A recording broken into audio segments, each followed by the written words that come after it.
Hello అండి, welcome to my channel. మీరు మన ఛానల్ని ఫస్ట్ టైం కనుక చూస్తున్నట్టయితే సబ్స్క్రైబ్ చేయండి, ఇంకా లైక్ కూడా చేయండి. ఈరోజు మనం చేసే రెసిపీ ఏంటంటే సజ్జబూరలు అనమాట. వాటి కోసం నేను ఒక సజ్జలు 2 kgs అయితే తీసుకున్నాను. వాటిని ఒక రోజంతా నానబెట్టి పెట్టుకోవాలి. తర్వాత బాగా వాష్ చేసుకొని మనం ఒక క్లాత్లో అయితే వేసుకోవాలి. అందులో వాటర్ అంతా పోయిన తర్వాత ఒక 3 to 4 hours అయితే ఎండలో ఆరబెట్టుకోవాలన్నమాట. తర్వాత ఆరబెట్టుకున్న సజ్జలను అయితే మిక్సీ పని మరగాని ఇవ్వాలన్నమాట.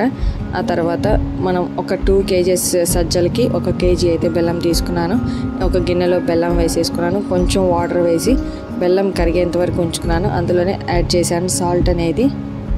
ఇంకా స్టవ్ ఆఫ్ చేసేసుకోవాలన్నమాట. తర్వాత ఒక పెద్ద బేషన్లో మరపట్టించుకున్న పిండి, కొంచెం ఎండి కొబ్బరి, మనం బెల్లం కరిగించి పెట్టుకున్నాం కదా, అదంతా వడగట్టుకొని అందులో వేసుకొని ఒకసారి కలుపుకోవాలన్నమాట. తర్వాత కొంచెంగా వాటర్ చల్లించుకుంటూ ఆ పిండి అనేది బాగా కలుపుకోవాలి. లాస్ట్కి ఒక ముద్దలాగా అయ్యేంతలాగా కలుపుకోవాలన్నమాట. అది అయ్యేంత వరకు మనం కొంచెంగా వాటర్ అనేది చల్లించుకుంటూ కలుపుకోవాలి. ఇట్లా నేను చూపించిన విధంగా అయితే రావాలి. నేను ఒక 4 to 5 hours అయితే నానబెట్టుకోవాలన్నమాట.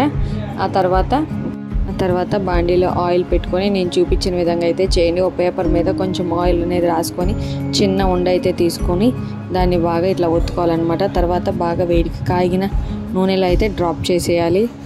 అలా ఒకటొకటి డ్రాప్ చేయాలన్నమాట. చూడండి ఎలా పొంగుతున్నాయో. ఇలా నూనె అనేది కాగితే మాత్రం అట్లా బాగా పొంగుతాయి అన్నమాట. అవి మాడకుండా జస్ట్ అలా కలర్ రాగానే తీసేసేయాలి. తీసి ఒక ప్లేట్లో పెట్టేసుకుందాం.